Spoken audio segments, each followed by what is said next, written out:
सविनय अवज्ञा आंदोलन की शुरुआत जो यात्रा है कहाँ से शुरू हुआ, कब और कहाँ से शुरू हुआ सविनय अवज्ञा आंदोलन। सविनय अवज्ञा आंदोलन का प्रारंभ महात्मा गांधी के नेतृत्व में किया गया, तो सबको मालूम है भाई।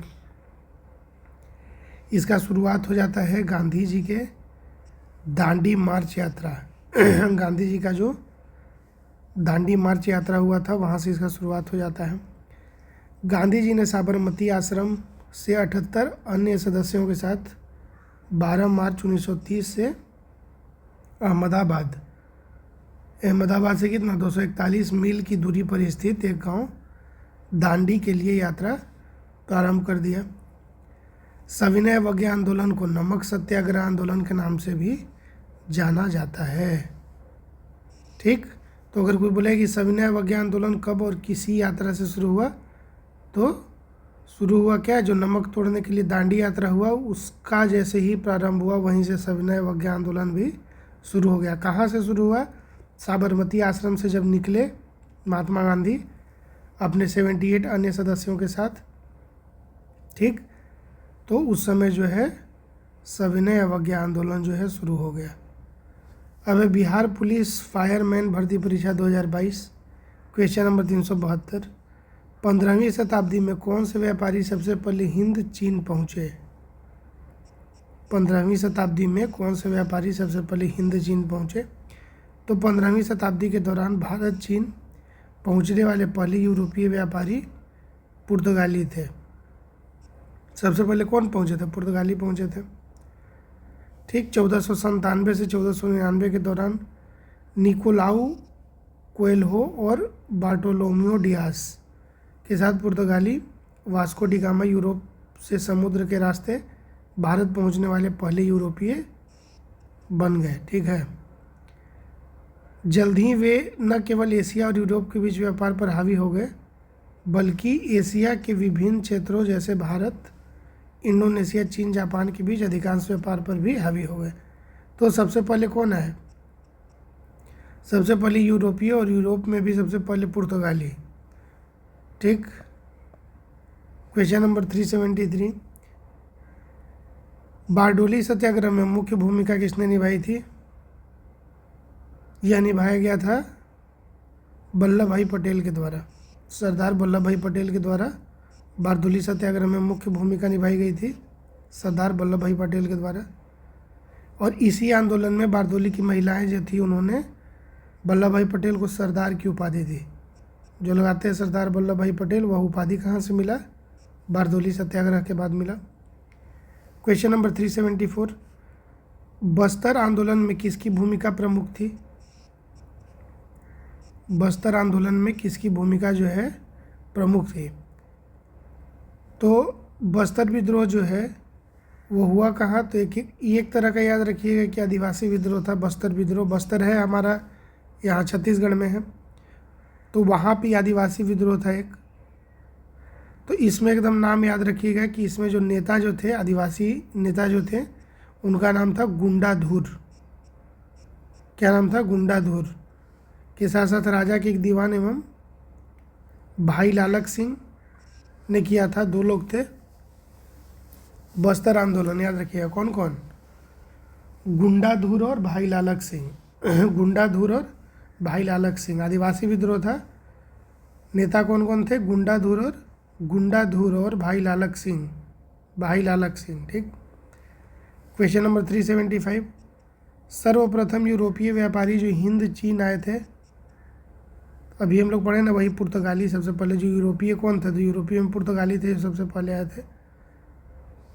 Question number 376। भारत में प्रथम रेलगाड़ी मुंबई से किसके मध्य चलाई गई, तो पहला जो है कहाँ से चली थी, याद रखिएगा बॉम्बे में ही चली थी। पहले तो डेट याद रखिए कि 16 अप्रैल 1853 डेट क्या था, जो पहली रेलगाड़ी चली थी 16 अप्रैल 1853 को चली थी, और यह बॉम्बे के बोरी बंदर स्टेशन और ठाणे के बीच में चली थी। बॉम्बे के बोरी बंदर स्टेशन और ठाणे के बीच में चली थी। टोटल 34 किलोमीटर, जिसको 21 माइल कहा जाता है। 34 किलोमीटर या 21 माइल की दूरी तय की। ट्रेन में 3 लोकोमोटिव, साहिब, सुल्तान और सिंध, ठीक, उसके साथ 13 गाड़ियाँ थी, याद रखिएगा। कहाँ कहाँ चला? बॉम्बे के बोरीबंदर से अठाने तक चली। डेट 16 अप्रैल 1853, डेट 16 अप्रैल 1853। बीपीएससी सहायक परीक्षा 2023, बीपीएससी सहायक परीक्षा 2023। क्वेश्चन नंबर 377, अस्थाई बंदोबस्त को लागू किया गया था। अस्थाई बंदोबस्त को लागू किया गया था 1793 में। अस्थाई बंदोबस्त को लागू किया गया था लॉर्ड कॉर्नवालिस के द्वारा। अस्थाई बंदोबस्त को लागू किया गया था 1793 में लागू किया गया था। किसके द्वारा? लॉर्ड कॉर्नवालिस के द्वारा अस्थाई बंदोबस्त लागू किया गया था। इसे पहले बंगाल और बिहार में और बाद में वाराणसी और मद्रास के दक्षिण जिले में भी लागू किया गया था। अंततः 1 मई 1793 के नियमों की एक श्रृंखला के द्वारा यह व्यवस्था पूरे उत्तर भारत में लागू किया गया था। ठीक, तो अस्थाई बंदोबस्त से सवाल हमेशा आता है, इसीलिए ईयर को और इस नाम को, दोनों को भूलना नहीं है। ईयर याद रखना है, 1793 में आया परमानेंट सेटलमेंट 1793, 1793। कौन लेके आए? Lord Cornwallis. कौन लेके आए? Lord Cornwallis. क्वेश्चन नंबर 378, किसने प्रसन्नता पूर्वक 1960 में सूरत में कांग्रेस की फूट को हमारे लिए एक महान जीत के रूप में व्याख्या की? किसने प्रसन्नतापूर्वक यह बोला कि जो 1960 गलत लिखा हुआ है, 1907 होगा। 1907 में जो सूरत में जो कांग्रेस का जो गरम नरम में जो हो गया था बंटवारा, तो बोला कि कौन बोला था कि हमारे लिए बहुत बड़ा जीत है? तो कौन बोलेगा? जो हमारे दुश्मन होगा वही ना मेरे घर टूटने पर खुशी मनाएगा। तो हमारा दुश्मन कौन था उस समय? अंग्रेज। तो यही है, देखिए, लॉर्ड मिंटो। लॉर्ड मिंटो ने लिखा कि सूरत में कांग्रेस का पतन हमारे लिए एक महान विजय है। मिंटो ने 1905 से 1910 तक भारत के 17वें वायसराय और गवर्नर जनरल के रूप में कार्य किया। ब्रिटिश शासक खुश थे क्योंकि उनका सबसे शक्तिशाली विपक्ष विभाजित और कमज़ोर हो गया था। तो ई क्वेश्चन अगर पूछा है किसने प्रसन्नतापूर्वक 1907 में सूरत में कांग्रेस की फूट को हमारे लिए एक महान जीत के रूप में व्याख्या की, तो अपने लिए एक महान जीत के रूप में देखने वाले जो थे उनका नाम था लॉर्ड मिंटो। और यह लॉर्ड मिंटो जो है 1905 से 1910 तक भारत के 17वें वायसराय और गवर्नर जनरल के रूप में इन्होंने काम किया था। क्वेश्चन नंबर 379 बहुत ही इजी क्वेश्चन है कि धन प्रवाह सिद्धांत को किसने प्रतिपादित किया था? सबको मालूम है, हमारे ग्रैंड ओल्ड मैन दादा भाई नेरोजी। 1867 में दादा भाई नेरोजी ने धन की निकासी सिद्धांत को सामने रखा, जिसमें उन्होंने कहा कि ब्रिटेन भारत को पूरे तरह से खाली कर रहा है। उस किताब का नाम भी याद रखिएगा, poverty and British rule in India. ठीक, क्वेश्चन नंबर 380, षड्यंत्रकारी संगठन की संगठन को कहा गया था, मतलब किस संगठन को बोला गया था कि यह एक षड्यंत्रकारी संगठन है? किस संगठन को यह कहा गया था? तो यह तो एक तो लाला लाजपत राय पे उनका हमेशा, लाल वाल पाल, ये तीनों का नाम सुनते हुए इन लोग का ब्लड प्रेशर बढ़ जाता था ब्रिटिश का, तो उसमें एक थे लाला लाजपत राय।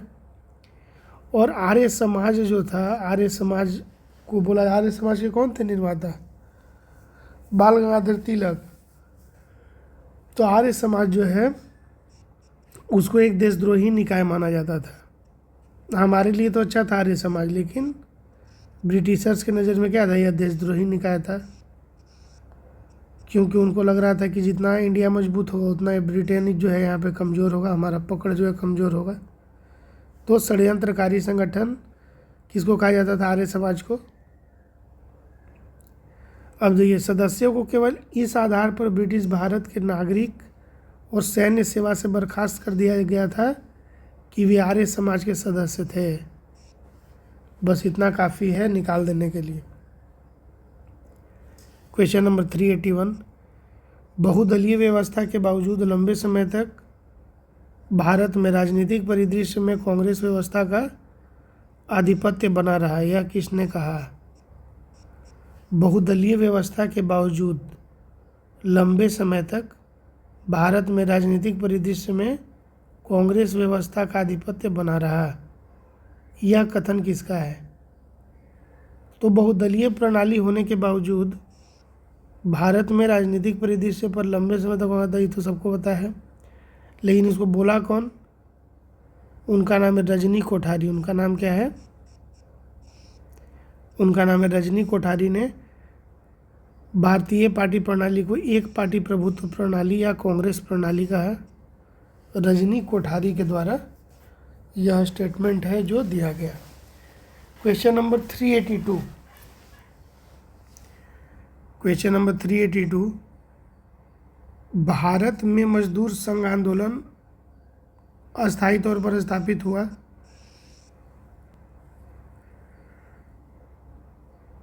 तो भारत में मजदूर संघ आंदोलन अस्थायी तौर पर स्थापित हुआ। प्रथम विश्व युद्ध की समाप्ति के बाद भारत में ट्रेड यूनियन आंदोलन शुरू हुआ। प्रथम विश्व युद्ध जब समाप्त हुआ तो उसके बाद भारत में ट्रेड यूनियन आंदोलन जो है शुरू हुआ।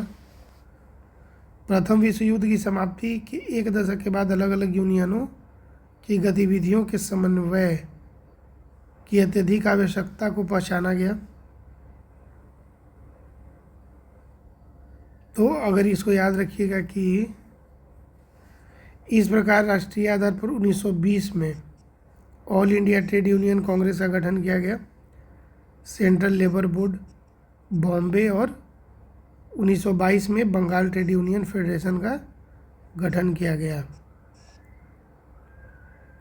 राष्ट्रीय आधार पर 1920 में all India trade union Congress, 1920 में याद रखिएगा all India trade union Congress का गठन किया गया।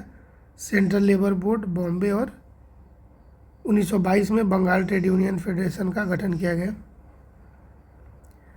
क्वेश्चन नंबर 383, भारतीय राष्ट्रवादी नेताओं ने 1880 से 1905 के मध्य आर्थिक नीतियों की प्रकृति का भारत में आर्थिक राष्ट्रवाद के युग के रूप में चरित्र चित्रण किया है, यह किसने लिखा? भारतीय राष्ट्रवादी नेताओं ने 1880 से 1905 के मध्य आर्थिक नीतियों की प्रकृति का भारत में आर्थिक राष्ट्रवाद के युग के रूप में चरित्र चित्रण किया है, यह स्टेटमेंट किसका है? तो the rise and growth of economic nationalism in India, economic policies of Indian national leadership 1880 से 1905 वाली शीर्षक वाली किताब में बिपिन चंद्र, नाम क्या है? बिपिन चंद्र। बिपिन चंद्र कहते हैं कि 1880 से 1905 तक भारतीय राष्ट्रीय नेताओं के द्वारा आर्थिक नीतियों की वकालत की गई और उनके इसी प्रकृति ने आर्थिक राष्ट्रवाद की उनके चरित्र को क्या किया? उजागर किया। उनके अनुसार भारतीय लोगों के सामने जो सबसे महत्वपूर्ण समस्या थी वह आर्थिक समस्या थी, अर्थात गरीबी। इसके अलावा यह एक राष्ट्रीय समस्या थी, यानी एक ऐसी समस्या जिसने भारतीय समाज के सभी वर्गों के हितों को आपस में जोड़ दिया। Question number 384, poverty and British rule in India किसने लिखी? Poverty and British rule in India किसने लिखी? तो poverty and British rule in India दादा भाई नौरोजी के द्वारा लिखी गई थी। इस पुस्तक में दादा भाई नौरोजी ने इस बात पर प्रकाश डाला कि ब्रिटिश आर्थिक नीतियों ने ब्रिटेन के उद्योगों को वित्त पोषित करने के लिए भारत से धन का निष्कासन किया है। इस सिद्धांत को लोकप्रिय रूप से धन की निकासी के रूप में भी जाना जाता है। इस सिद्धांत को लोकप्रिय रूप से धन की निकासी के रूप में भी जाना जाता है। और ये Patna high court assistant 2023, Patna high court assistant 2023 का है। क्वेश्चन नंबर 385, निम्नलिखित में से अमृत बाजार पत्रिका की शुरुआत किसने की? निम्नलिखित में से अमृत बाजार पत्रिका जो है उसका शुरुआत किसने किया? तो 1868 में हुआ। पहले इसको ध्यान में रखना, 1868 में दो भाई शिशिर कुमार घोष और मोतीलाल घोष। कौन कौन है? शिशिर कुमार घोष और मोतीलाल घोष ने किया। अमृत बाजार पत्रिका सबसे पुराना भारतीय स्वामित्व वाला अंग्रेजी दैनिक था। एक रिपोर्ट के अनुसार अमृत बाजार पत्रिका ने सबसे पहले जिन मुद्दों को उठाया उनमें अंग्रेजी की दमनकारी राजकोषीय नीतियों के विरुद्ध नील किसानों का संघर्ष था। इसने भारतीय पत्रकारिता के विकास और भारतीय स्वतंत्रता संग्राम में एक प्रमुख भूमिका निभाई। अमृत बाजार पत्रिका की शुरुआत किसने की? तो 1868 में दो भाई शिशिर कुमार घोष और मोतीलाल घोष ने की। अमृत बाजार पत्रिका सबसे पुराना भारतीय स्वामित्व वाली अंग्रेजी दैनिक था। एक रिपोर्ट के अनुसार अमृत बाजार पत्रिका ने सबसे पहले जिन मुद्दों को उठाया उसमें अंग्रेजों की दमनकारी राजकोषीय नीतियों के विरुद्ध नील किसानों का जो संघर्ष था उसको दिखाया। नाम क्या है? नाम याद रखना है, शिशिर कुमार घोष और मोतीलाल घोष। क्या नाम है? शिशिर कुमार घोष और Motilal Ghosh. Question number 386, Lord Hardinge ने बंगाल विभाजन रद्द किस वर्ष किया? लॉर्ड हार्डिंग ने बंगाल विभाजन रद्द किया किस वर्ष किया? तो इस नीति के विरोध में पूरे देश में स्वदेशी आंदोलन आरंभ हो गया। लॉर्ड कर्जन के द्वारा 16 अक्टूबर 1905 को बंगाल का विभाजन किया गया। 1905 को क्या कर दिया? बंगाल का विभाजन मतलब अनाउंस हो गया। लेकिन इसको याद रखना है कि इसको जब लॉर्ड हार्डिंग ने बंगाल विभाजन मतलब एक तो है कि जब स्वदेशी आंदोलन आरंभ हो गया उसे ही है, लेकिन एक्यूरेट जो डेट है 1911 है शायद। 1911 में इसको अनाउंस कर दिया गया कि नहीं रद्द किया जाता है। ठीक। अब है बिहार मध्य निषेध पुलिस भर्ती परीक्षा 2023। बिहार मध्य निषेध पुलिस भर्ती परीक्षा 2023। क्वेश्चन नंबर 387, भारत में ग्रैंड ओल्ड मैन के रूप में किसे जाना जाता है? दादा भाई नेहरूजी, जिन्हें भारत के ग्रैंड ओल्ड मैन के रूप में जाना जाता है, एक भारतीय राष्ट्रवादी और भारत में ब्रिटिश आर्थिक नीति के आलोचक थे। दादा भाई नेहरूजी उदारवादी कांग्रेसी विचारधारा के नेता थे। वे भारतीय राष्ट्रीय कांग्रेस के प्रथम पारसी अध्यक्ष बने। भारतीय राष्ट्रीय कांग्रेस के और शायद 3 या 2 बार बने, 3 बार रहे। 3 बार दिखे है ना, भारतीय कांग्रेस की 3 बार इन्होंने अध्यक्षता की। वे भारतीय राष्ट्रीय कांग्रेस के प्रथम पारसी अध्यक्ष बने सबसे पहले 1886 में, यानी कि 1885 में आया कांग्रेस बना और 1886 में 1 साल के बाद दादा भाई नेहरूजी के अध्यक्ष बना दिया गया। इन्होंने धन निष्कासन क्या दिया? धन निष्कासन का सिद्धांत दिया। और सबसे बड़ा इनका एक और अचीवमेंट है कि ब्रिटेन में चुने जाने वाले प्रथम भारतीय थे। लिबरल पार्टी मतलब इंडिया में आदमी नहीं चुना रही, ब्रिटेन में जाके और उसके संसद में इनको सेलेक्ट किया गया। 1992 में लिबरल पार्टी किन्सबरी लोकसभा निर्वाचन क्षेत्र से इनको चुना गया ब्रिटेन में।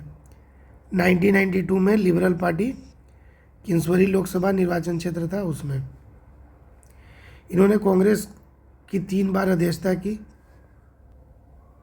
क्वेश्चन नंबर 388, सविनय अवज्ञा आंदोलन के बारे में निम्नलिखित में से कौन सा कथन सही है? सविनय अवज्ञा आंदोलन 1930, इसकी शुरुआत दांडी मार्च में हुई थी, दांडी मार्च से शुरू हुई थी और इसे नमक सत्याग्रह के रूप में भी जाना जाता है।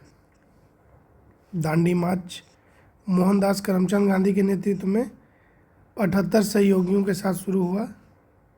यह क्या था? एक अहिंसक आंदोलन था। यह नमक पर ब्रिटिश के एकाधिकार के खिलाफ शुरू हुआ। जो हिंसक विरोध प्रदर्शन आंदोलन था। गांधी इरविन समझौते की प्रस्तावित शर्तें निम्नलिखित है, देख लीजिए। जो गांधी जी और लॉर्ड इरविन के बीच में जो समझौता हुआ उसमें शर्त क्या क्या था? तो उसमें था कि भारतीय राष्ट्रीय कांग्रेस जो है दूसरे गोलमेज सम्मेलन में भाग लेगी, नमक पर लगने वाले टैक्स को हटाया जाएगा, भारत सरकार के द्वारा जारी भारतीय राष्ट्रीय कांग्रेस की गतिविधियों पर अंकुश लगाने वाले सभी अध्यादेश को वापस लेना होगा अंग्रेजों को, ठीक। नमक साल्ट सत्याग्रह को भी जो है वापस लेना होगा, उसके बदले में जो गांधी जी हैं वो जो नमक सत्याग्रह चला रहे थे उसको भी उनको वापस लेना होगा, ठीक। तो इसमें सबसे इम्पोर्टेंट है कि ब्रिटेन की तरफ से बोला गया कि भारतीय राष्ट्रीय कांग्रेस जो है उसको दूसरे गोलमेज सम्मेलन में हिस्सा लेना होगा, और हमारे लिए सबसे इम्पोर्टेंट था कि नमक पर लगने वाले टैक्स को ब्रिटिशर्स बोलते हैं कि हम हटा देंगे। अब क्वेश्चन नंबर 389, भारतीय राष्ट्रीय कांग्रेस के प्रथम अधिवेशन की अध्यक्षता किसने की? भारतीय राष्ट्रीय कांग्रेस के प्रथम अधिवेशन की अध्यक्षता किसने की? तो भारतीय राष्ट्रीय कांग्रेस की स्थापना जो जब हुई थी तो 72 प्रतिनिधियों की उस समय उपस्थिति थी वहाँ 28 दिसंबर 1885 को।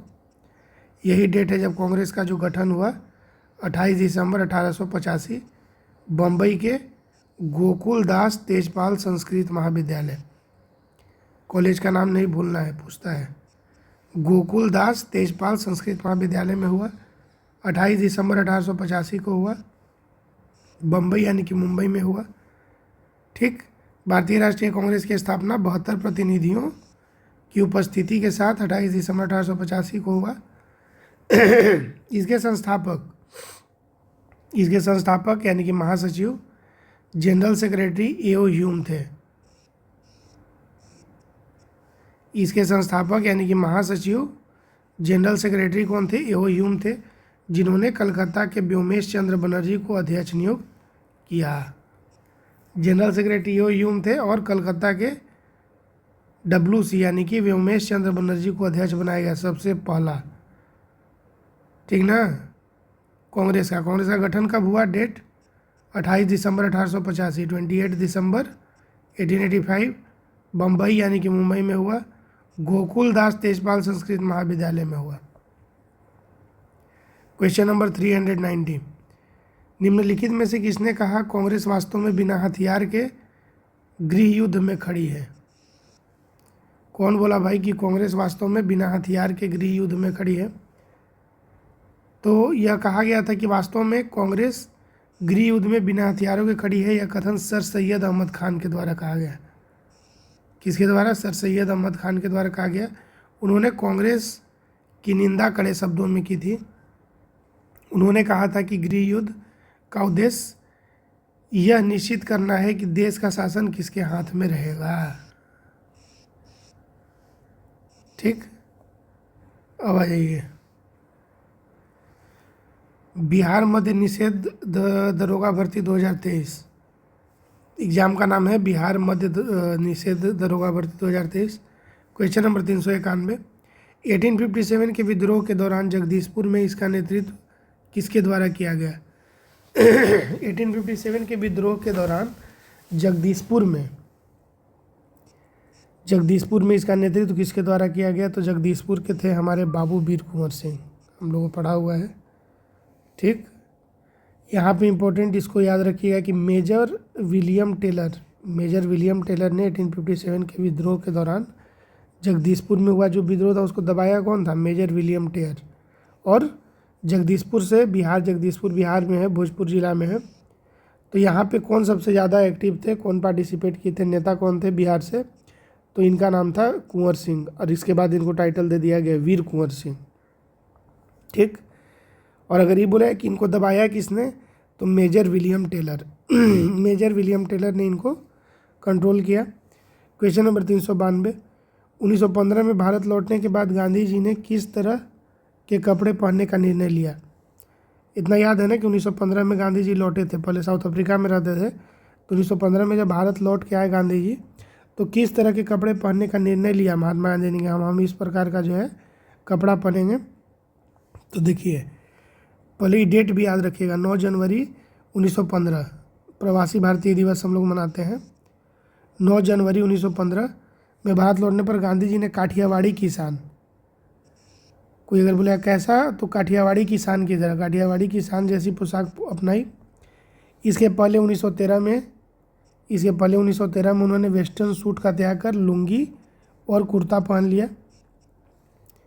1921 में उन्होंने छोटी धोती को अपनाया। यह पोशाक उन्होंने अपनी मृत्यु तक पहनी। ठीक, 1913 में उन्होंने वेस्टर्न सूट को त्याग कर दिया। समझ जाइए, ऐसे ही कोई महापुरुष थोड़ी बनता है। हम लोग जैसे जैसे ज़िंदगी में ऊपर जाते हैं तो सूट पहनना शुरू कर दें। महात्मा गांधी छोड़ दिए 1913 में कि अब हम सूट नहीं पहनेंगे। जो हम उगा सकते हैं, जो हम बना सकते हैं, जो हमारे देश का आम आदमी पहन रहा है, हम वही पहनेंगे, तभी हम नेता बनेंगे उनका। इस तरह का मेंटलिटी होना चाहिए। Question number 393, Indian national Congress का प्रथम अध्यक्ष कौन है? इंडियन नेशनल कांग्रेस का प्रथम अध्यक्ष कौन है? तुरंत पढ़े ना कि कलकत्ता के व्योमेश चंद्र बनर्जी, एओ ह्यूम फाउंडर थे। ठीक, और सबसे पहला अध्यक्ष किसको बनाया? एओ ह्यूम साहब बोले कि व्योमेश चंद्र भाई तुम सह संस्थापक हो, इसीलिए पहला अध्यक्ष तुम बन जाओ। ठीक, उन्होंने 1885 में 28 से 31 दिसंबर तक बॉम्बे में आयोजित भारतीय राष्ट्रीय कांग्रेस के क्या हुआ पहले सत्र की अध्यक्षता की, और जिसमें 72 सदस्यों ने, ये भी याद रखिएगा कितना, 72 सदस्यों ने उसमें भाग लिया। क्वेश्चन नंबर 394, गांधी जी सत्याग्रह आंदोलन प्रारंभ किए? हाँ तो सही बात है, वही किए। सबसे पहले साउथ अफ्रीका में, फिर चंपारण में उसका प्रैक्टिकल हुआ। क्वेश्चन नंबर 395, नौजवान भारत सभा की स्थापना, बहुत बहुत बहुत बहुत बहुत बहुत बहुत इंपॉर्टेंट। नौजवान भारत सभा की स्थापना किसने की? भगत सिंह ने किया, मार्च 1926 में। नौजवान भारत सभा की स्थापना किसने की? तो नौजवान भारत सभा की स्थापना भगत सिंह ने मार्च 1926 में की। कब किया? मार्च 1926 में किया। यह हिंदुस्तान रिपब्लिकन एसोसिएशन एचआरए का रूप था। यह एक वामपंथी भारतीय संघ था जिसने मार्क्सवादी विचार का प्रसार करके श्रमिक और किसान युवाओं को एक साथ इकट्ठा करके ब्रिटिश राज के खिलाफ क्रांति को बढ़ावा देने की मांग की थी। अब आ जाइए बिहार प्राइमरी अध्यापक परीक्षा 2023। बिहार प्राइमरी अध्यापक परीक्षा 2023, क्वेश्चन नंबर 396, 1917 में चंपारण सत्याग्रह के दौरान भारत में गांधी के जीवन पर पहले ज्ञात प्रयास के पीछे कौन था? 1917 में जो चंपारण सत्याग्रह हुआ ना, सीधा सीधा इसमें यही कहने का है मतलब कि चंपारण सत्याग्रह के दौरान भारत में गांधी जी के जीवन पर पहला ज्ञात प्रयास के पीछे कौन था? तो इसमें देखिए, चंपारण के स्वतंत्रता सेनानी एक पुस्तक है, उसके वृत्तांत में मतलब जो उसमें लिखा हुआ उसके अनुसार इस यात्रा के अंत में गांधी को मोतिहारी में एक नील कारखाने के ब्रिटिश प्रबंधक इरविन ने रात्रि भोज के लिए आमंत्रित किया था। गांधी को मोतिहारी में एक नील कारखाने के ब्रिटिश प्रबंधक इरविन ने रात्रि भोज के लिए क्या किया था? आमंत्रित किया था। गांधी जी के हस्तक्षेप और शोषणकारी तीनकठिया व्यवस्था के सफल उन्मूलन से क्रोधित होकर अंग्रेज ने गांधी जी की हत्या की योजना बनाई कि इसको मारो साले को। गांधी जी ने अपने जीवन पर हत्या के प्रयास को नज़रअंदाज करते हुए इरविन के खिलाफ शिकायत दर्ज करने से भी इनकार कर दिया। देखिए, समझिए इस चीज़ को। गांधी को गाली लोग देता है कि गांधी ऐसे वैसे थे। चंपारण में ही देखिए, चंपारण में ही इनको इरविन क्या किया? मारने का कोशिश किया। रात्रि भोज में बुला के सोचा कि इनको निपटा दे गांधी जी को, लेकिन बुढ़ऊ जो थे बोले तुमको मारने का कोशिश करना है करो, लेकिन हम शिकायत तक नहीं करेंगे। इतना हिंसक आदमी थे। चलिए क्वेश्चन नंबर 397, वह महिला स्वतंत्रता सेनानी कौन थी जो स्वतंत्रता आंदोलन की वयोवृद्ध महिला के रूप में विख्यात थी? ग्रैंड ओल्ड लेडी, बहुत बहुत इंपॉर्टेंट। ग्रैंड ओल्ड मैन कौन थे? दादा भाई नेहरूजी। बोल रहा है कि ग्रैंड ओल्ड लेडी भी तो कोई कोई ग्रैंड ओल्ड लेडी भी होना चाहिए, तो ग्रैंड ओल्ड लेडी के नाम से मशहूर थी महिला स्वतंत्रता सेनानी अरुणा आसफ अली। इनका नाम क्या था? अरुणा आसफ अली, एकदम दिमाग में डाल लीजिए, अरुणा आसफ अली। वह एक भारतीय शिक्षिका, राजनीतिक कार्यकर्ता और प्रकाशक थी। भारतीय स्वतंत्रता आंदोलन में एक सक्रिय भागीदार। उन्हें 1942 में भारत छोड़ो आंदोलन के दौरान बॉम्बे के ग्वालियर टैंक मैदान में भारतीय राष्ट्रीय ध्वज फहराने के लिए व्यापक रूप से याद किया जाता है। ठीक ना?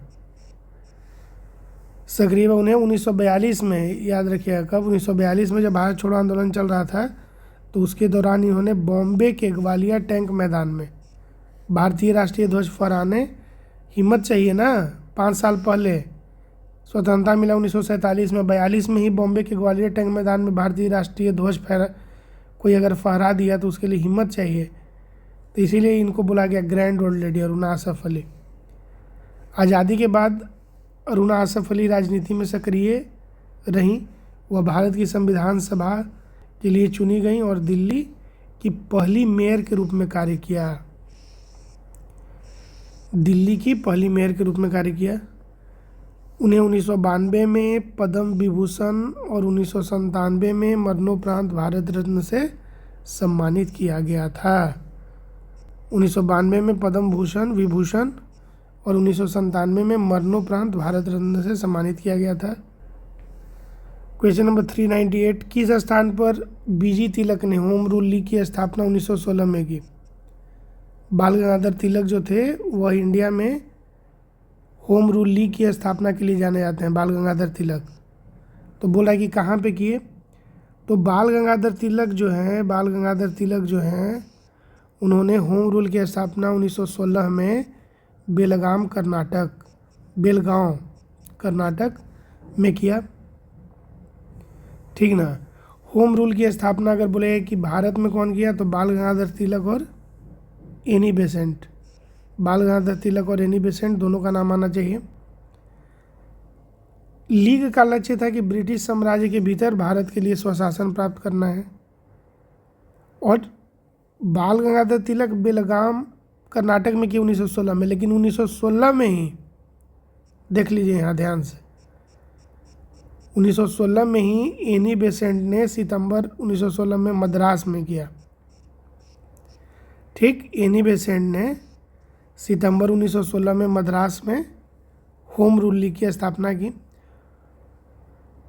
होम रूल लीग की शुरुआत की। ठीक है, चलिए आ जाइए आगे।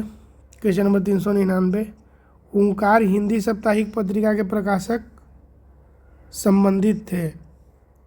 ओंकार हिंदी साप्ताहिक पत्रिका के प्रकाशक संबंधित थे। तो ओंकार हिंदी साप्ताहिक समाचार पत्र था जिसे स्वामी सहजानंद सरस्वती,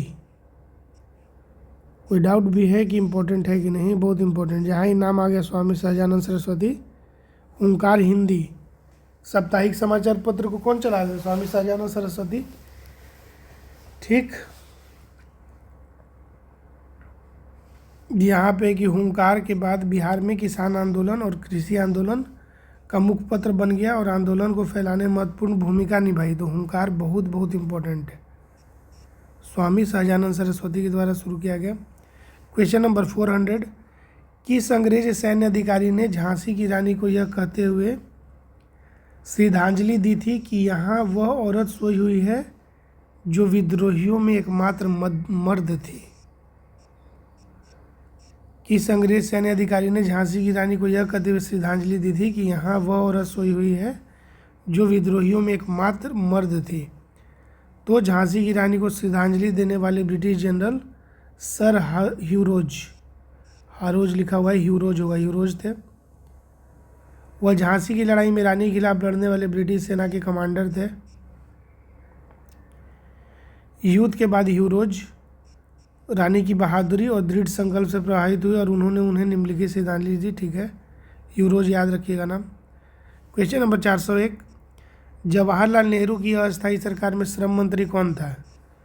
जब जवाहरलाल नेहरू का अस्थायी सरकार जब बना तो श्रम मंत्री उसमें कौन थे? जगजीवन राम। कौन थे? जगजीवन राम थे श्रम मंत्री। वह एक अनुसूचित जाति के नेता और भारतीय राष्ट्रीय आंदोलन में एक प्रमुख व्यक्ति थे। वह स्वतंत्र भारत के प्रथम श्रम मंत्री बने। स्वतंत्र भारत के प्रथम श्रम मंत्री बने। वह श्रम संहिता का मसौदा तैयार करने और श्रमिकों की कामकाजी स्थितियों में सुधार के लिए जाने जाते हैं। उन्हें 1977 में भारत के सर्वोच्च नागरिक पुरस्कार भारत रत्न से सम्मानित किया गया और 1986 में उनकी मृत्यु हो गई। क्वेश्चन नंबर 402, 1918 में किस महीने में चंपारण कृषि कानून यूरोपीय नील बगान के स्वामी के विरुद्ध पारित हुआ? 1918 में किस महीने में चंपारण कृषि कानून जो है वह यूरोपीय नील बगान का जो स्वामी हुआ था, जो यूरोप का लोग ज़बरदस्ती करवाता था, उनके खिलाफ जो विरोध पारित हुआ था, किस महीने में हुआ था? तो मई 1918 में। मई 1918 में पारित किया गया। यह एक ऐतिहासिक कानून था जिसमें 3 कठिया प्रणाली को समाप्त कर दिया गया मई 1918, एक साल के बाद। ठीक, अधिनियम ने किराए की सीमा भी निर्धारित की कि जो मकान मालिक किराएदार से ले सकते हैं। ठीक ना। चंपारण कृषि अधिनियम, चंपारण जो सत्याग्रह हुआ था 1917 में हुआ था, इसीलिए एक साल के बाद ही बोले ना। मई 1918 में यह पारित हो गया कि मतलब वो सब नहीं चलेगा, 3 कठिया ख़त्म कर दिया गया। तो ये सत्याग्रह 1917 में हुआ था, उसी का परिणाम था। चलिए आ जाइए क्वेश्चन नंबर 403 में। निम्नलिखित कथनों में से कौन सा सही है? निम्नलिखित कथन जो दिया हुआ है उसमें से कौन सा सही है? तो इंडियन स्ट्रगल की रचना सुभाष चंद्र बोस ने की। इंडियन स्ट्रगल की रचना किसने की? सुभाष चंद्र बोस ने की। यह 2 भागों वाली पुस्तक है जिसमें भारत पर ब्रिटिश साम्राज्यवादी शासन को समाप्त करने के लिए, ठीक है हटाइए।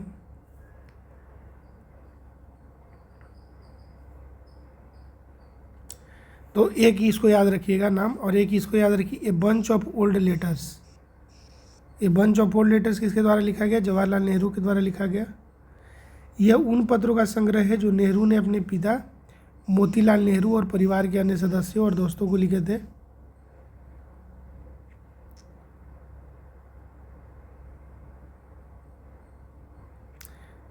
महात्मा गांधी ने व्यक्तिगत सत्याग्रह शुरू करने के लिए पहले सत्याग्रही के रूप में आचार्य विनोबा भावे को चुना, और दूसरे के रूप में जवाहरलाल नेहरू और तीसरे के रूप में ब्रह्मा दत्त को चुना। ठीक, तो यहाँ पे 3-4 चीज़ इंपॉर्टेंट है, सबको दिमाग में डाल लीजिए। पहला डाल लीजिए कि इंडियन स्ट्रगल जो है उसको, उसके राइटर कौन है? इंडियन स्ट्रगल के राइटर हैं हमारे हीरो, जिसने बताया कि स्ट्रगल आखिर किया कैसे जाता है, जो ऐसा लकीर खींच दिया स्ट्रगल का कि दुनिया उनसे इंस्पायर होती है कि अच्छा अच्छा संघर्ष इसको कहते हैं, ऐसे किया जाता है। इंडियन स्ट्रगल लिखा गया सुभाष चंद्र बोस के द्वारा। ठीक, ये हो गया पहला चीज़। दूसरा चीज़ याद रखना है ना कि एक और किताब था, इस बुक का नाम है a bunch of old letters. A bunch of old letters, तो लेटर जो लिखते थे जवाहरलाल नेहरू अपने पिताजी को, अपने परिवार को, अपने भाई को, अपने दोस्त को, उसी का ही संग्रह है बंच ऑफ ओल्ड लेटर्स। तो ये बंच ऑफ ओल्ड लेटर्स किसके द्वारा लिखा गया? जवाहरलाल नेहरू के द्वारा। तो ये याद रखिएगा। तीसरा जो बहुत इंपॉर्टेंट है, इसको याद रखिएगा दिमाग में, कि महात्मा गांधी जब व्यक्तिगत सत्याग्रह शुरू करने जा रहे थे ना, तो पहला सत्याग्रही, क्वेश्चन हमेशा आता है कि पहला सत्याग्रही जो है वह बनाए थे आचार्य विनोबा भावे को, और दूसरा में बनाए थे जवाहरलाल नेहरू को, और तीसरा में बनाए थे ब्रह्मदत्त को। पहला आचार्य विनोबा भावे, दूसरा जवाहरलाल नेहरू और तीसरा ब्रह्मदत्त। क्वेश्चन नंबर 404, निम्नलिखित युगों में से कौन सा सही सुमेलित नहीं है? तो इसमें तो हम लोग सिर्फ पढ़ेंगे जो सुमेलित है। The Indian Spectator Behramji Malabari. The Indian Spectator लिखते हैं Behramji Malabari. The Indian Spectator कौन लिखते हैं? बेहराम जी मालाबारी के द्वारा लिखी गई थी। ठीक, और एडवोकेट्स ऑफ इंडिया की रचना सुरेंद्र नाथ बनर्जी ने की थी। एडवोकेट्स ऑफ इंडिया का रचना कौन किया था? सुरेंद्र नाथ बनर्जी ने की थी। यंग इंडिया का रचना किसने किया था? महात्मा गांधी। ठीक ना, तीनों याद रहेगा। हाँ, the Indian Spectator. The Indian Spectator मतलब क्या होता है? देखने वाला, जिसको हम लोग क्या बोलेंगे, ऑडियंस भी बोल सकते हैं। तो द इंडियन स्पेक्टेटर किसके द्वारा? बेहराम जी मालाबारी, बेहराम जी मालाबारी के द्वारा लिखा गया। एडवोकेट्स ऑफ इंडिया लिखा गया सुरेंद्र नाथ बनर्जी के द्वारा। सुरेंद्र नाथ बनर्जी, क्या नाम है? Surendranath Banerjee, advocate of India. Young India किसके द्वारा? यंग इंडिया किसके द्वारा? महात्मा गांधी। किसके द्वारा? महात्मा गांधी के द्वारा। क्वेश्चन नंबर 405, 1938 में किसकी अध्यक्षता में राष्ट्रीय योजना समिति की स्थापना की गई थी? 1938 में किसकी अध्यक्षता में, कौन अध्यक्ष था जब राष्ट्रीय योजना समिति की स्थापना की गई थी? तो याद रखिए कि 1938 में सुभाष चंद्र बोस के द्वारा किया गया था, और यही उस समय क्या थे? भारतीय राष्ट्रीय कांग्रेस के अध्यक्ष थे। अक्टूबर 1938 में सुभाष चंद्र बोस के द्वारा किया गया था, और उस समय भारतीय राष्ट्रीय कांग्रेस के अध्यक्ष थे सुभाष चंद्र बोस। इसका मुख्य उद्देश्य था भारत में उद्योगों के विकास पर ध्यान केंद्रित करना। समिति की अध्यक्षता प्रयागराज से जवाहरलाल नेहरू ने की थी। ठीक, समिति ने 1940 में अपनी रिपोर्ट प्रस्तुत की। यह रिपोर्ट भारत की अर्थव्यवस्था के विकास के लिए एक व्यापक योजना थी। इसमें कृषि, उद्योग, परिवहन और शिक्षा पर सिफारिशें शामिल थीं। यह उद्धरण भारत की समस्याओं का मूल कारण इसकी राष्ट्रीय पहचान की उपेक्षा। ठीक है, हटाइए। क्वेश्चन नंबर 407, निम्नलिखित में से असहयोग आंदोलन में भाग लेने वाले खेतिहरों की प्रमुख मांग कौन सी थी? निम्नलिखित में से असहयोग आंदोलन में जो भी पार्टिसिपेट करे थे खेतिहर, उनका क्या मांग था? तो ग्रामीण इलाका का भी तो आदमी इसमें पार्टिसिपेट किया था सहयोग आंदोलन में, तो उनका भी तो कोई डिमांड होगा। उन्होंने सीधा बोला कि 3 चीज़ चाहिए हमको भाई साहब, देख लीजिए। पहले तो राजस्व यानी कि टैक्स में कमी कीजिए, बेगारी तेगारी ख़त्म कीजिए, बेगारी का उन्मूलन कीजिए, और ये जो दमनकारी ज़मींदार हैं उनको सामाजिक उन लोग का बहिष्कार कीजिए। लोग साला परेशान करके धर दिया है। क्या क्या? राजस्व में कमी, बेगार का उन्मूलन, और दमनकारी ज़मींदारों का सामाजिक बहिष्कार।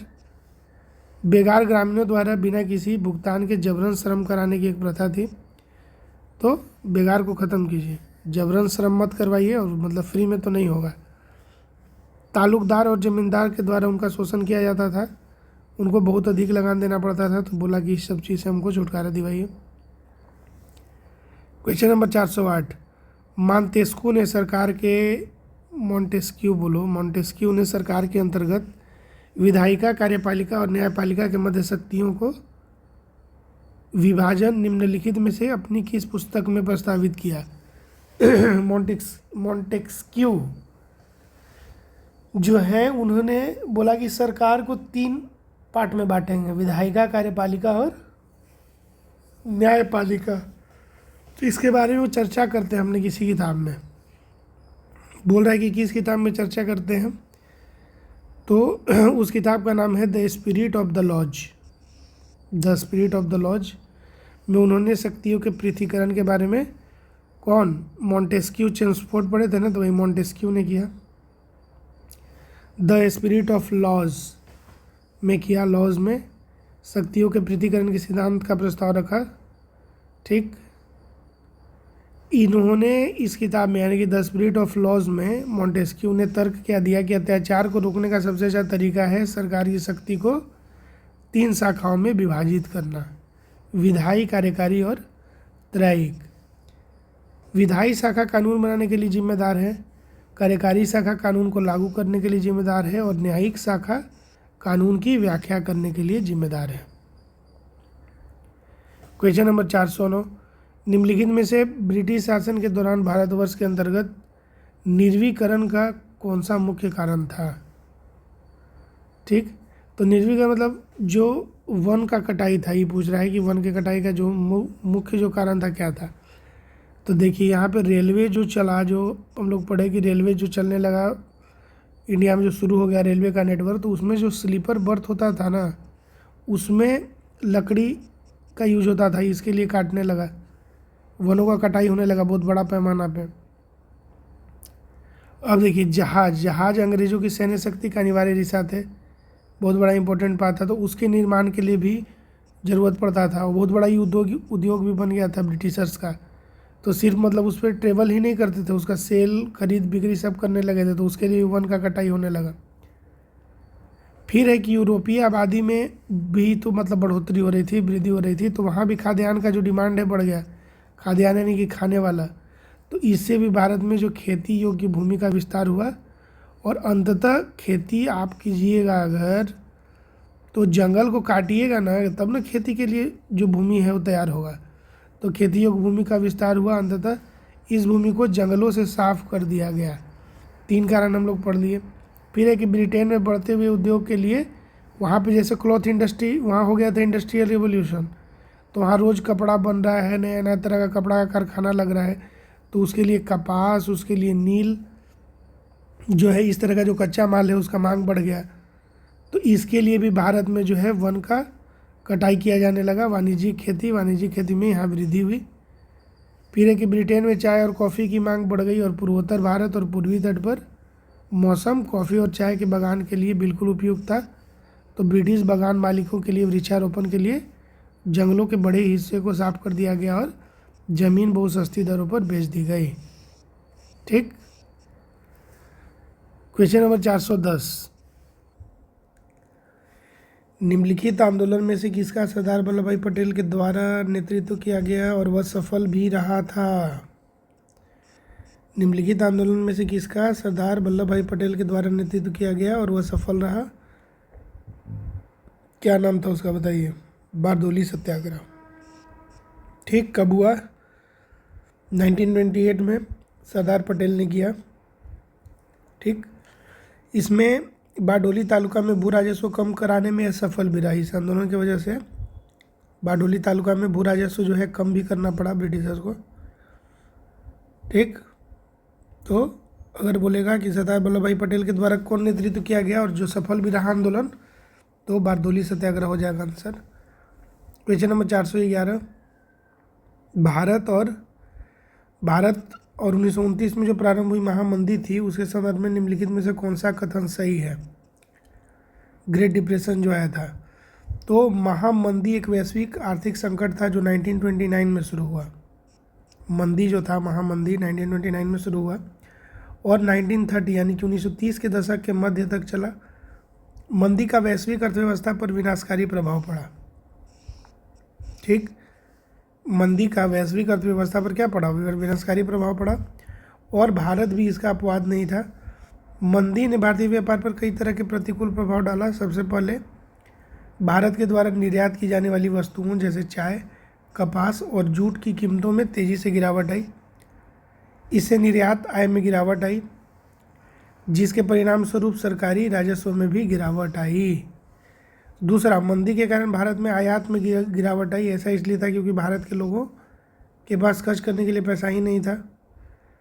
चलिए हटाइए। आज ही क्वेश्चन नंबर 412 में पूना पैक्ट का उद्देश्य क्या था। पूना पैक्ट का उद्देश्य देख लीजिए कि डॉक्टर BR अम्बेडकर जो हैं, जिन्होंने 1930 में दलितों को दलित वर्ग संघ यानी कि डिप्रेस्ड क्लास एसोसिएशन में संगठित किया था, और दूसरे गोल में सम्मिलन 1931 में दलित के लिए यह बोल रहे थे कि पृथक निर्वाचन क्षेत्र हमको चाहिए, लेकिन महात्मा गांधी इस चीज़ से असहमत थे, एग्री नहीं थे। ठीक। 1930 में BR अम्बेडकर ने बनाया डिप्रेस्ड क्लास एसोसिएशन, जिसमें सब दलित भाइयों को जोड़ दिए, और 1931 में जब हुआ द्वितीय गोल में सम्मेलन, तो बोले कि अंग्रेज़ों को बोले, BR अम्बेडकर रिक्वेस्ट की अंग्रेज से कि भाई प्लीज़ क्या करो कि दलित के लिए अलग से पृथक निर्वाचन क्षेत्र की मांग कर दिए। यहाँ देखिए, यहाँ पे मामला क्या है ना, महात्मा गांधी इस चीज़ से क्यों असहमत हुए, क्योंकि पृथक निर्वाचन का मतलब ये नहीं हुआ कि उस सीट से सिर्फ दलित जो कैंडिडेट है वही खड़ा होगा, ये नहीं। उसका मतलब हुआ ना कि वहाँ से खड़ा तो दलित ही होगा, वो तो नो डाउट। जो वोटिंग भी होगा ना, यद्यपि उस कंस्टिट्यूएंसी में जनरल भी रह रहा हो, दलित भी रह रहा हो, ओबीसी भी रह रहा हो, एससी एसटी भी रह रहा हो, सब कोई रह रहा हो, लेकिन वहाँ रिजर्व्ड कंस्टिट्यूएंसी का मतलब कि अब उसमें से दलित वर्ग का ही लोग जो है कंटेस्ट भी करेगा इलेक्शन, और वोटिंग राइट भी मतलब छीन लिया जाएगा। सबसे इम्पोर्टेंट और सबसे कंट्रोवर्शियल यही था कि वोटिंग भी नहीं देने का मौका मिलेगा और किसी को, तो फिर सही नहीं है ना, ज़्यादा ही डेमोक्रेटिक नहीं है, कहीं इस तरह का रूल नहीं पालन होता है। तो इसके लिए इसके अगेंस्ट में चलेगा। ये सब अंग्रेज का टेक्टिक्स था कि कुछ कुछ ऐसा करके जाओ जिसका लंबा प्रभाव रहे, जो लंबा लड़ाई जो इनके बीच में है ना, वो हमेशा चलते रहे। अभी तक ही चल ही रहा है। दूसरे गोलमेज सम्मेलन 1931 में, तो इससे महात्मा गांधी क्या हो गया, सहमत हो गए। तो देखिए ब्रिटिश सरकार क्या, इसी का आइडिया ही था ये, समझिए। तो ब्रिटिश सरकार ने क्या किया, अम्बेडकर की मांग को मान ली, और गांधी जी ने आमरण अनशन इसीलिए शुरू कर दिया। गांधी जी का मानना था कि दलितों के लिए जो है पृथक निर्वाचन क्षेत्र समाज में उनके एकीकरण की प्रक्रिया को और धीमा करेगा। आप खुद लॉजिकली सोचिए ये कितना सही था। अगर हम किसी को शुरू से ही, हम पहले तो हम बोल रहे हैं कि इनको अलग रखा गया, इनको अलग रखा गया, और फिर वही मांग कर रहे हैं कि इनके लिए अलग बना दिए कंस्टिट्यूएंसी, तब इनके अंदर तो कभी चीज़ आ ही नहीं पाएगा ना कि हम एक हैं। तो बोले उससे अच्छा है कि रिजर्व सीट दे दो, सीट रिजर्व, और अभी रिजर्व सीट मिल भी रहा है, रिजर्व सीट रहेगा और फिर उसमें कंटेस्ट करेंगे, तो कम से कम ये तो लगेगा ना कि हम सब जो है एक ही हैं। और फिर तुम पृथक करने लगोगे तो ऐसे पहले कंस्टिट्यूएंसी पृथक होगा, फिर धीरे धीरे एरिया बोलोगे कि हमको रिजर्व एरिया दे दो, उसमें सिर्फ दलित रहेंगे, फिर ऐसे करते करते बोलोगे कि अब हमको राज्य अलग कर दो, एक अलग राज्य बना के दे दो, फिर राज्य करते करते बोलो कि हमारा एक देश बना दो। तो ये डिवीज़न का राजनीति है, इसीलिए ब्रिटेन इसको प्रमोट करता था, और इसका जो लॉन्ग टर्म इफेक्ट है वो महात्मा गांधी को क्लियरली दिखाई देता था कि आगे चल के क्या होगा।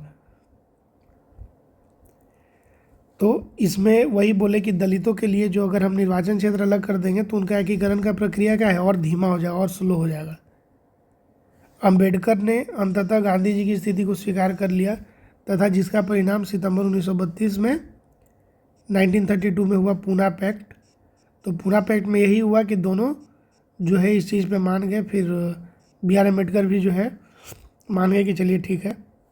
इसने दलित वर्गों, जिसे बाद में अनुसूचित जाति के रूप में जाना गया, को प्रांतीय और केंद्रीय विधायी परिषदों में आरक्षित सीटें, देखिए आरक्षण को बढ़ा दिया ना, 71 से बढ़ाकर 148 कर दिया, समझिए।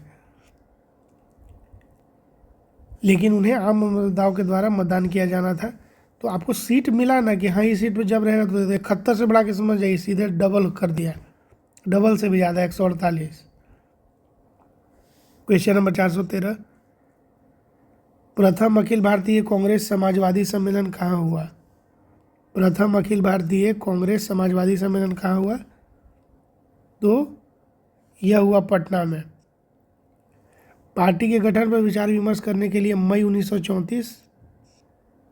1934 में लोकनायक जयप्रकाश नारायण के द्वारा आचार्य नरेंद्र देव की अध्यक्षता में प्रथम अखिल भारतीय कांग्रेस समाजवादी सम्मेलन कहाँ हुआ? पटना में आयोजित किया गया। प्रथम अखिल भारतीय कांग्रेस सोशलिस्ट पार्टी का गठन 1934 में संपूर्णानंद की अध्यक्षता और महासचिव जयप्रकाश नारायण के नेतृत्व में बॉम्बे में किया गया। इसमें 13 प्रांतों के प्रतिनिधियों ने भाग लिया। 414, सुभाष चंद्र बोस भारतीय राष्ट्रीय कांग्रेस के त्रिपुरी अधिवेशन में किसको हराकर अध्यक्ष बने थे? बहुत इंपॉर्टेंट। यहाँ पे समझिए कि सुभाष चंद्र बोस डायरेक्ट महात्मा गांधी को चैलेंज कर दिया, क्या कि उनका कैंडिडेट हार गया है, सुभाष चंद्र बोस जो है जीत गए। गांधी जी ने त्रिपुरी अधिवेशन 1939 में एससी बोस के विरुद्ध, यानी सुभाष चंद्र बोस के विरुद्ध भारतीय राष्ट्रीय कांग्रेस के अध्यक्ष पद के लिए भोगराजू पट्टाभी सीतारमैया को चुना। मतलब जो पट्टाभी सीतारमैया थे वो गांधी जी के द्वारा समर्थित कैंडिडेट थे, लेकिन बोस ने 203 मतदान से चुनाव जीता। मतलब 1-2 से नहीं, 203 वोट से जीते सुभाष चंद्र बोस। सुभाष चंद्र बोस के पक्ष में कुल मतदानों की संख्या 1580 थी तथा पट्टाभी सीतारमैया को 1377 मतदान मिले। तो इसके बाद गांधी जी और उनके अनुयायियों ने बोस का विरोध करने का फैसला किया तथा कांग्रेस कार्य समिति के 12 सदस्यों ने क्या किया, एक साथ इस्तीफा दे दिया। तो इनको हार पचा नहीं, हार को स्वीकार करना चाहिए था, लेकिन हार पचा नहीं, इन्होंने बोला कि हम इस्तीफा देंगे। बाद में जवाहरलाल नेहरू ने भी इस्तीफा देने का फैसला किया, समझ जाइए। सुभाष चंद्र बोस के इस्तीफा देने के बाद डॉक्टर राजेंद्र प्रसाद ने त्रिपुरी अधिवेशन की अध्यक्षता की थी। इसके बाद बोले सुभाष चंद्र बोस की भाई जब हमसे इतना भारी दिक्कत है तो हम ही इस्तीफा दे रहे हैं, आप लोग रहिए। तो सुभाष चंद्र बोस जो है इस्तीफा देने के बाद डॉक्टर राजेंद्र प्रसाद ने त्रिपुरी अधिवेशन की अध्यक्षता किया। Question number 415, doctor BR Ambedkar के विषय में निम्नलिखित में से क्या सत्य है। बहिष्कृत हितकारिणी सभा, बहिष्कृत हितकारिणी सभा, इसके राइटर हैं डॉक्टर BR अम्बेडकर। यह अछूत कल्याण सभा का मराठी अनुवाद है। बहिष्कृत हितकारिणी सभा जो है अछूत कल्याण सभा का मराठी अनुवाद है। मूक नायक, मूक नायक जो है किसके द्वारा लिखा गया, 1920 में लिखा गया था मूक नायक, किसके द्वारा, डॉक्टर अम्बेडकर के द्वारा। बहिष्कृत भारत 1927 में डॉक्टर BR अम्बेडकर के द्वारा। समधा 1929 में BR अम्बेडकर के द्वारा। जनता 1930 में लिखा गया डॉक्टर BR अम्बेडकर द्वारा। बहुत बहुत इंपॉर्टेंट है। इनका देख लिए 6 दिसंबर 1956 को इनका डेथ हो गया। ठीक, उनके देश में महापरिनिर्वाण दिवस के रूप में मनाया जाता है 6 दिसंबर को। तो किताब देखिए, बहिष्कृत हितकारिणी सभा 1, इसको याद रखिए। मूक नायक 2 याद रखिए। बहिष्कृत भारत याद रखिए। समधा याद रखिए। जनता याद रखिए। समधा, जनता, जनता, समधा, बहिष्कृत भारत, बहिष्कृत हितकारिणी सभा और मूक नायक। सबसे इम्पोर्टेंट है मूक नायक। किसका ये सब लिखा हुआ है, ये है BR अम्बेडकर के द्वारा लिखा हुआ है। किसके द्वारा है, BR अम्बेडकर के द्वारा लिखा गया है। क्वेश्चन नंबर 416, इनमें से कौन सा समाचार पत्र न्यू इंडिया से संबंधित थी। इनमें से कौन सा समाचार पत्र न्यू इंडिया से संबंधित थी। भारत के लोगों में देशभक्ति की भावना फैलाने के लिए विपिन चंद्र पाल ने न्यू इंडिया साप्ताहिक और एनी बसंत ने न्यू इंडिया दैनिक की शुरुआत की।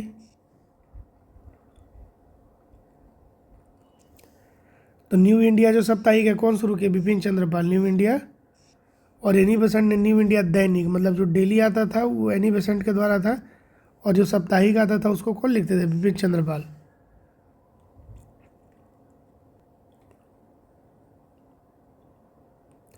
और यह जो किताब था न्यू इंडिया, वह तिलक का जो किताब था केसरी और गांधी जी का हरिजन, इसके बराबर का, इस उस दर्जे का, उस क्लास का ही था। इतना अच्छा था समाचार पत्र। ठीक, तो न्यू इंडिया, अगर न्यू इंडिया बोलेगा साप्ताहिक तो विपिन चंद्र पाल, अगर बोलेगा न्यू इंडिया दैनिक तो एनी बेसेंट, तिलक के द्वारा केसरी और गांधी के द्वारा हरिजन। क्वेश्चन नंबर 417, भारतीय स्वतंत्रता संघर्ष के दौरान किसने स्वदेश बांधो समिति का गठन किया। स्वदेश बांधो नहीं, उसको बोलिए स्वदेश बंधु समिति। स्वदेश बंधो समिति की स्थापना अश्विन कुमार दत्त ने की। अश्विन कुमार दत्त ने 1905 में। स्वदेश, नाम ही में है स्वदेश, तो इसका उद्देश्य भी क्या रहेगा, स्वदेशी उत्पादों की खपत को बढ़ावा देना एवं विदेशी वस्तुओं का बहिष्कार करना। संगठन का गठन स्वदेशी वस्तुओं की खपत को बढ़ावा देने के लिए किया गया था। इसकी स्थापना बारिसल जिले वर्तमान बांग्लादेश में हुई थी।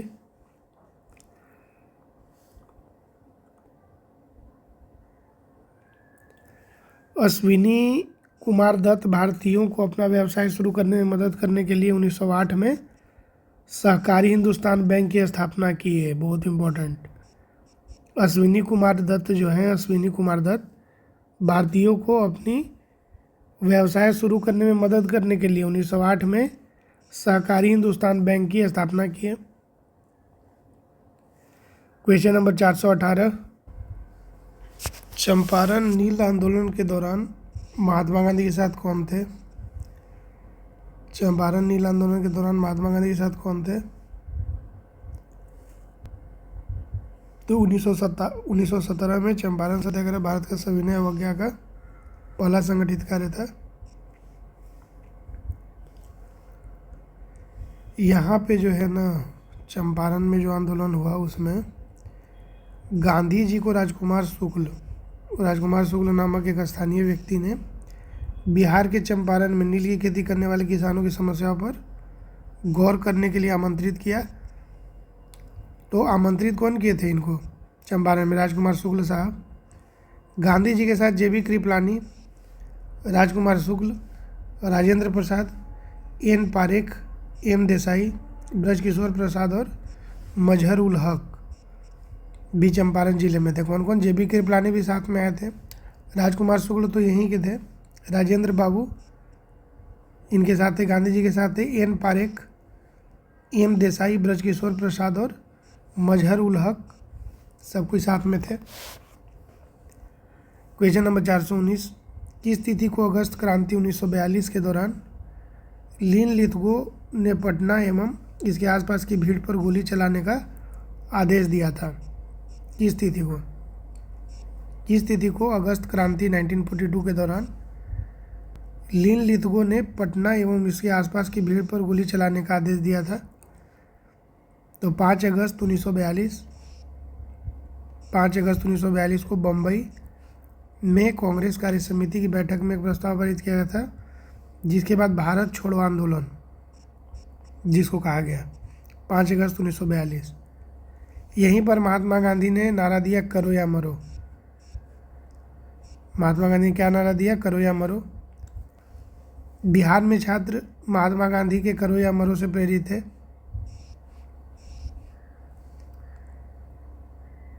यहीं पे देखिए 11 अगस्त 1942 को क्या हुआ कि पटना में छात्रों ने दोपहर में पटना सचिवालय की इमारतों पर राष्ट्रीय ध्वज फहराने के लिए मार्च किया। देखिएगा पटना सचिवालय के सामने जो है उस तरह वो पोस्टर बना हुआ 7 लोगों का, 7 शहीद का। 11 अगस्त 1942 को शाम करीब 4 बजे पटना के जिलाधिकारी के आदेश पर सचिवालय परिसर से 13 से 14 राउंड फायरिंग की गई। परिणाम स्वरूप 7 छात्रों की मौत हो गई एवं लगभग 25 कर्मचारी घायल हो गए। याद रखिएगा कि ये हुआ था पटना में, 7 शहीद हो गए थे लोग सचिवालय में। यह आह्वान किसका था? महात्मा गांधी का, भारत छोड़ो आंदोलन। तो इसमें छात्र ने अपना समर्थन दिखाते हुए बोला कि हम सचिवालय पे झंडा गाड़ेंगे। तो उसी में 7 छात्रों पर गोली चलवाया गया। लिन लिथगो के कारण हुआ। 7 छात्रों के इन महान बलिदानों ने बिहार प्रांत में भारत छोड़ो आंदोलन को और क्या कर दिया? तेज कर दिया।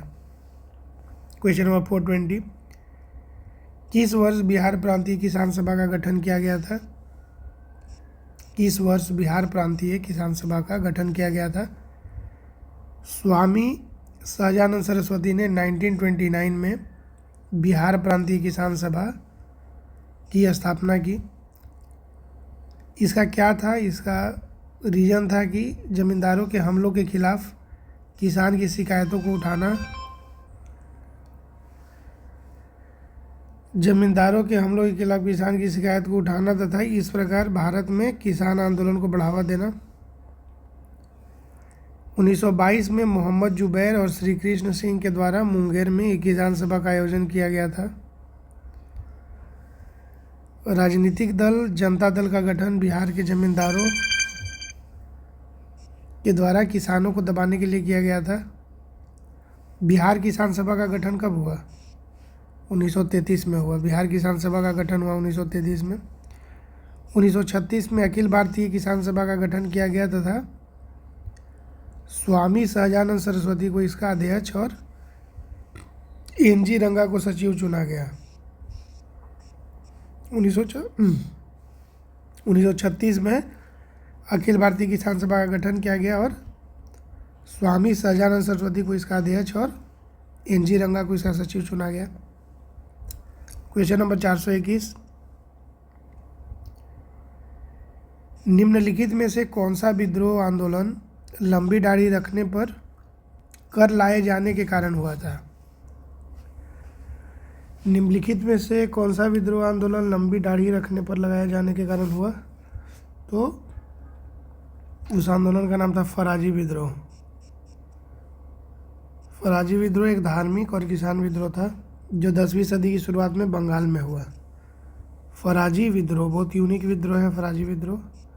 क्यों हुआ भाई? तो लंबी दाढ़ी रखने पर आपको टैक्स देना होगा। बंगाल में शुरू हुआ। इसका नेतृत्व किया हाजी शरीयतुल्लाह, नेतृत्व किया हाजी शरीयतुल्लाह। ठीक, इसमें वही हो गया ना, इसमें मुख्य शिकायत क्या रहेगा? लंबी दाढ़ी रखने पर जो टैक्स लग रहा था। फिर है पागलपंथी विद्रोह। पागलपंथी विद्रोह क्या है? एक किसान विद्रोह था जो 19वीं सदी की शुरुआत में अवध करम शाह के नेतृत्व में हुआ। फिर है बहावी विद्रोह। बहावी विद्रोह एक धार्मिक और राजनीतिक विद्रोह था जो 19वीं सदी की शुरुआत में अरब प्रायद्वीप में हुआ। इस आंदोलन का नेतृत्व कर रहे थे सैयद अहमद। ठीक, तो यहाँ पे देख लीजिए क्वेश्चन क्या है कि कौन सा आंदोलन लंबी दाढ़ी रखने पर जो टैक्स था इसके वजह से हुआ, तो उसका नाम है फराजी विद्रोह। फराजी विद्रोह यह धार्मिक भी था, किसान विद्रोह भी था, बंगाल में हुआ था। इसका जो लीडर थे हाजी शरीयतुल्लाह। क्या नाम था? हाजी शरीयतुल्लाह। ठीक, पागलपंथी विद्रोह। पागलपंथी विद्रोह जो हुआ था उसके नेता कौन थे? अवध करम शाह। क्या नाम था? अवध के बाद करम शाह, शाह जी। ठीक, जैसे अमित शाह है ना वैसे अवध करम शाह। पागलपंथी विद्रोह, पागलपंथी कौन? अवध करम शाह। बहावी, बहावी बहुत इंपॉर्टेंट है। बहावी आंदोलन अरब प्रायद्वीप में शुरू हुआ था, सैयद अहमद ने इसका नेतृत्व किया। क्वेश्चन नंबर 422, किसी षड्यंत्र के मामले में 3 अंग्रेजों को साजिश करने के लिए कारगर में अवरुद्ध किया गया था। मेरठ षड्यंत्र केस एक विवादास्पद न्यायिक मामला था जो मार्च 1929 में ब्रिटिश राज में शुरू किया गया था और 1933 में इसका फैसला आया। भारतीय रेलवे हड़ताल आयोजित करने के लिए 3 अंग्रेज सहित कई ट्रेड यूनियन वादियों को गिरफ्तार कर लिया गया था। ब्रिटिश सरकार ने एक मुकदमे के तहत 27 वामपंथी ट्रेड यूनियन नेताओं को दोषी ठहराया। मेरठ षड्यंत्र केस में साजिश के आरोप में जिन 3 अंग्रेजों को हिरासत में लिया गया उनका नाम है Philip Spratt, Ben Bradley, George Allison. ठीक, फिलिप स्प्रेट, बेन ब्रैडली और जॉर्ज एलिसन। मेरठ षड्यंत्र केस एक विवादास्पद न्यायिक मामला था जो मार्च 1929 में ब्रिटिश राज में शुरू किया गया। भारतीय रेलवे हड़ताल आयोजित करने के लिए 3 अंग्रेज सहित कई ट्रेड यूनियन वादियों को गिरफ्तार कर लिया गया। ब्रिटिश सरकार ने एक मुकदमे के तहत 27 वामपंथी ट्रेड यूनियन नेताओं को दोषी ठहराया। मेरठ षड्यंत्र केस में याद रखिएगा साजिश के आरोप में 3 अंग्रेज को भी हिरासत में लिया गया, फिलिप स्प्रेट, बेन ब्रैडली और जॉर्ज एलिसन। क्वेश्चन नंबर 423, निम्नलिखित आंदोलन में से किसका भारतवर्ष के अंतर्गत बहुउद्देशीय परियोजनाओं के विरुद्ध शुभारंभ किया गया? कौन आंदोलन ऐसा चला जो किस चीज़ के खिलाफ था? जो बहुउद्देशीय परियोजना जो चल रही थी ना इंडिया में उसके विरुद्ध। तो उसमें एक सबसे इम्पोर्टेंट है नर्मदा बचाओ आंदोलन, फिर एक टिहरी बांध आंदोलन। नर्मदा बचाओ आंदोलन और टिहरी बांध आंदोलन, बहुउद्देशीय परियोजनाओं और बड़े बांधों। ठीक है, इसका कारण क्या है कि इसकी वजह से वन और भूमि का बहुत बड़ा क्षेत्र जो है वो ख़त्म हो जाता है, जिससे वन की कटाई को बढ़ावा मिलता है और परिणाम स्वरूप ग्लोबल वार्मिंग होती है।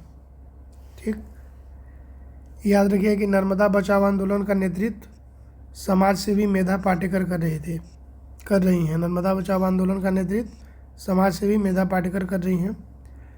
क्वेश्चन नंबर 424, निम्न सचिव का मिलान करें। नील के पौधे लगाने वालों का आंदोलन कहाँ हुआ? चंपारण में हुआ। खेतिहर सत्याग्रह खेड़ा। कपास मॉल मजदूर का सत्याग्रह अहमदाबाद। असहयोग आंदोलन की बंद के लिए आंदोलन चौरी चौरा। क्वेश्चन नंबर 425, महात्मा गांधी के राजनीतिक गुरु कौन थे? गोपाल कृष्ण गोखले। और ये दोनों के थे, सिर्फ महात्मा गांधी के नहीं थे, मोहम्मद अली जिन्ना के भी थे और महात्मा गांधी दोनों के थे, गोपाल कृष्ण गोखले। इन्होंने सर्वेंट्स ऑफ इंडिया सोसाइटी की स्थापना की। 1899 में बॉम्बे विधानसभा के लिए भी चुने गए। बाद में उन्हें 1903 में भारत के गवर्नर जनरल की काउंसिल ऑफ इंडिया के लिए चुना गया। महात्मा गांधी ने गोखले माई पॉलिटिकल गुरु नाम से एक किताब भी लिखी थी, Gokhale my political Guru. Servants of India society भी लिखे गोपाल कृष्ण गोखले। 1899 में बॉम्बे विधानसभा के लिए भी चुने गए। और गोखले माई पॉलिटिकल गुरु किताब कौन लिखे? महात्मा गांधी। क्वेश्चन नंबर 426, चंपारण आने के लिए किसने गांधी जी को राजी करने के लिए निर्णय लिया? तो 1917 में जो चंपारण सत्याग्रह हुआ उसमें महात्मा गांधी के नेतृत्व के लिए उनको लेके कौन आए? उनका नाम है राजकुमार शुक्ल। राजकुमार शुक्ल 1916 में भारतीय राष्ट्रीय कांग्रेस के लखनऊ अधिवेशन में महात्मा गांधी से मिले और उन्हें चंपारण के किसानों की दुर्दशा का प्रत्यक्ष अनुभव लेने के लिए आमंत्रित किया। महात्मा गांधी 15 अप्रैल 1917 को राजकुमार शुक्ल के साथ अविभाजित चंपारण के तत्कालीन जिला मुख्यालय मोतिहारी पहुँचे। क्वेश्चन नंबर 427, लखनऊ समझौता हुआ था। लखनऊ समझौता कब हुआ था? तो लखनऊ समझौता दिसंबर 1916 में लखनऊ में भारतीय राष्ट्रीय कांग्रेस और अखिल भारतीय मुस्लिम लीग ये दोनों के बीच में हुआ लखनऊ समझौता। दिसंबर 1916 में लखनऊ में भारतीय राष्ट्रीय कांग्रेस और अखिल भारतीय मुस्लिम लीग दोनों के बीच में समझौता हुआ।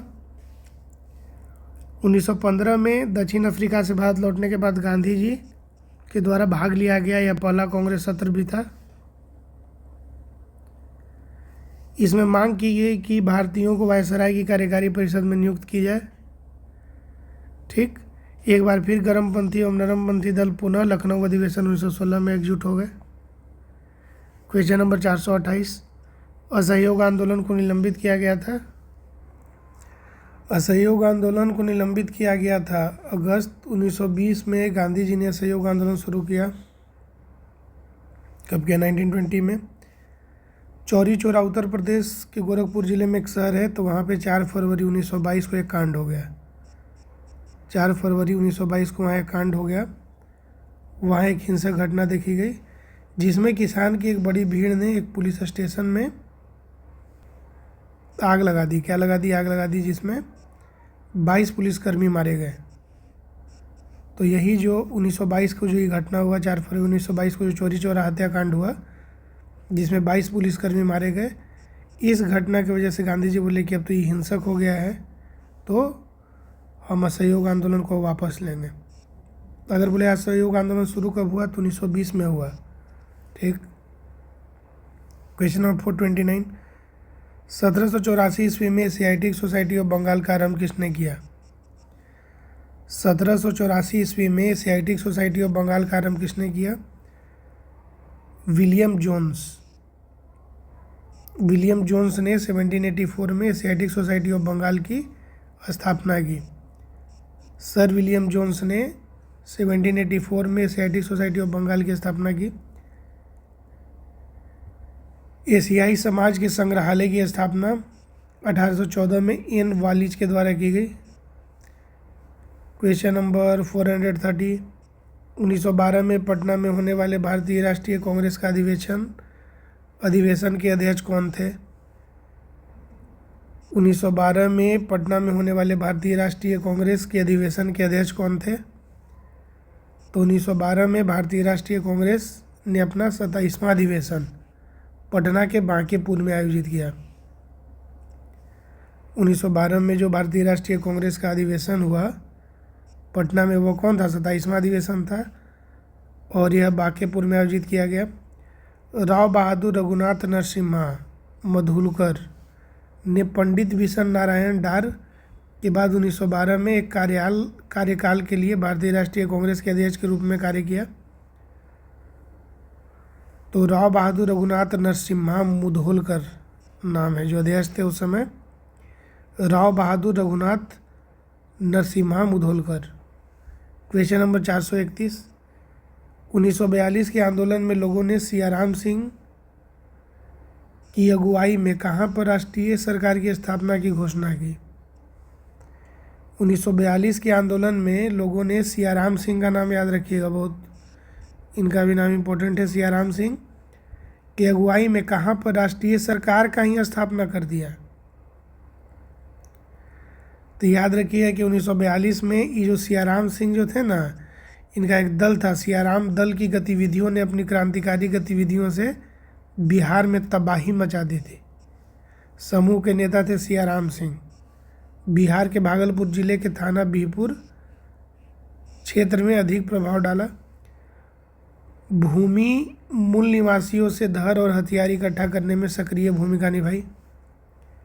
क्वेश्चन नंबर 432, 1857 के विद्रोह के दौरान ब्रिटिश सेवा के किस सेनापति को कुंवर सिंह के विरुद्ध भेजा गया? तो ये हम लोग पढ़े थे उस समय, जगदीशपुर इनके बारे में पढ़े थे, लेकिन हम बोले थे कि याद रखिएगा कि उनको कंट्रोल कौन किया था? तो उनको कंट्रोल किए थे Major General Vincent Eyre. Major General Vincent Eyre उनके विरुद्ध भेजी गई ब्रिटिश सेना के क्या थे? कमांडर। और बाबू कुंवर सिंह के भाई थे बाबू अमर सिंह, और उनके सेनापति थे हरे कृष्ण सिंह। दोनों ने उनकी सहायता की थी। और जो कमांडर था, जो ब्रिटिश सेना भेजा गया था बाबू वीर कुंवर सिंह को कंट्रोल करने के लिए, उसका कमांडर था मेजर जनरल विंसेंट आयर। 26 अप्रैल 1858 को उनका निधन हो गया। और इसी के साथ हमारा ये पूरा PDF जो है वो द एंड हो गया। पूरा जो PDF है यहाँ पे द एंड हो गया। यह सीरीज बहुत इम्पोर्टेंट है, इसको देखिए। क्यों देखिए, क्यों इम्पोर्टेंट है? क्योंकि इसमें एकदम 100% ऑथेंटिक क्वेश्चन करवाया गया है। ऑथेंटिक क्वेश्चन जो सच में पूछा गया है एग्ज़ाम में, जो एग्ज़ाम में, और किस एग्ज़ाम में? बिहार के एग्ज़ाम में। बिहार का जितना भी कॉम्पिटिटिव एग्ज़ाम होता है, बिहार SSC ले लीजिए, BPSC ले लीजिए, मद्य निषेध ले लीजिए, दरोगा ले लीजिए, जो भी है सारा एग्ज़ाम में जो प्रीवियस ईयर क्वेश्चन पूछा है, हिस्ट्री से रिलेटेड, कल्चर से रिलेटेड, सारा क्वेश्चन इसमें एक जगह कंपाइल किया हुआ है। तो अगर आपको आता है फिर भी देखिए, क्योंकि उससे आपको आइडिया मिलेगा कि किस तरह का क्वेश्चन एग्ज़ाम में बिहार में किस तरह का क्वेश्चन जो है पूछा जाता है। तो टाटा बाय बाय बोलेंगे, द एंड।